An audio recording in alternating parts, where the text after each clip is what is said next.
Assalamualaikum warahmatullahi wabarakatuh. Perkenalkan, nama saya Yesi Irasandi, mahasiswa S1 Reguler B, Kampus Baitur Rahim Jambi. Nomor NPM 2021-22001.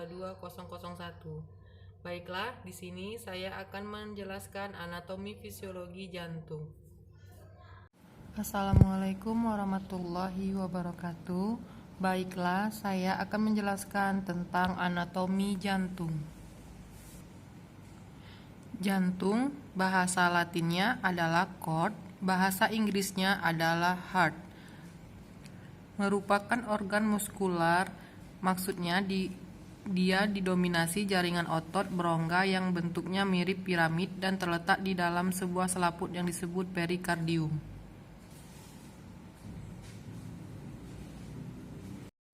Jantung berada di dalam rongga toraks di area mediastinum atau ruang antar paru, terdiri dari sisi apeks intercostalis 5 dan basa costalis 2, terdiri dari 3 lapisan perikardium, miokardium, dan endokardium.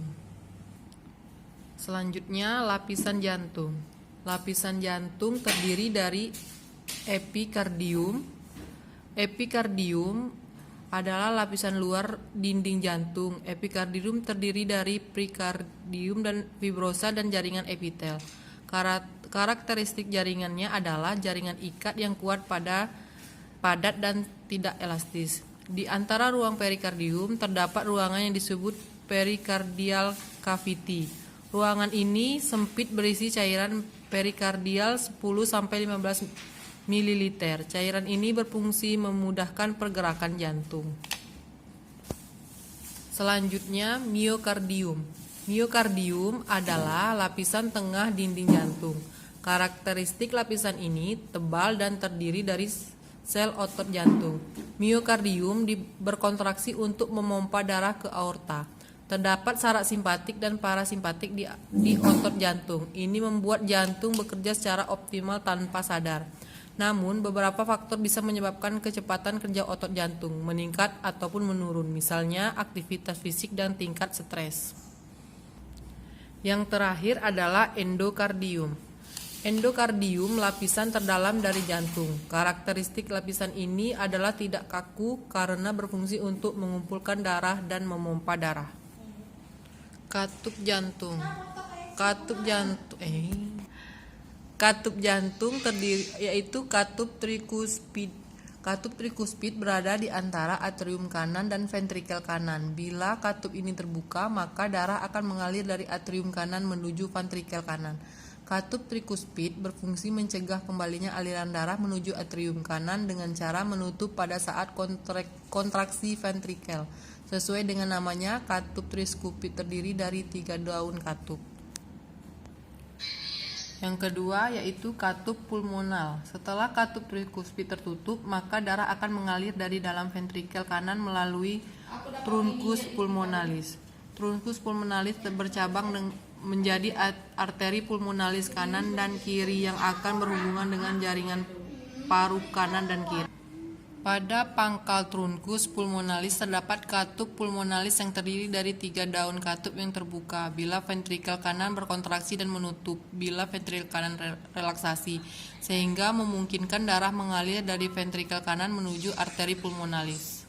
Yang ketiga yaitu katup bikuspid. Katup bikuspid atau katup mitral mengatur aliran darah dari atrium kiri menuju ventrikel kiri. Seperti katup trikuspid, katup bikuspid menutup pada saat kontraksi ventrikel. Katup bikuspid terdiri dari 2 daun katup. Yang terakhir yaitu katup aorta. Katup aorta terdiri dari 3 daun katup terdapat pada pangkal aorta. Katup ini akan membuka pada saat ventrikel kiri berkontraksi sehingga darah akan mengalir ke seluruh tubuh. Sebaliknya, katup akan menutup pada saat ventrikel kiri relaksasi sehingga mencegah darah masuk kembali ke dalam ventrikel kiri. Selanjutnya, aliran darah ke jantung. Aliran darah ke jantung yaitu vena cava superior dan vena cava inferior memompa darah ke atrium melalui trikuspid masuk ke ventrikel kanan, kemudian dipompa ke pulmonalis melalui arteri pulmonalis. Di paru terjadi pertukaran gas kaya O2 dibawa dari paru ke atrium kiri melalui vena pulmonalis. Darah mengalir ke ventrikel ke kiri melalui katup mitral, kemudian diedarkan ke seluruh tubuh melalui aorta.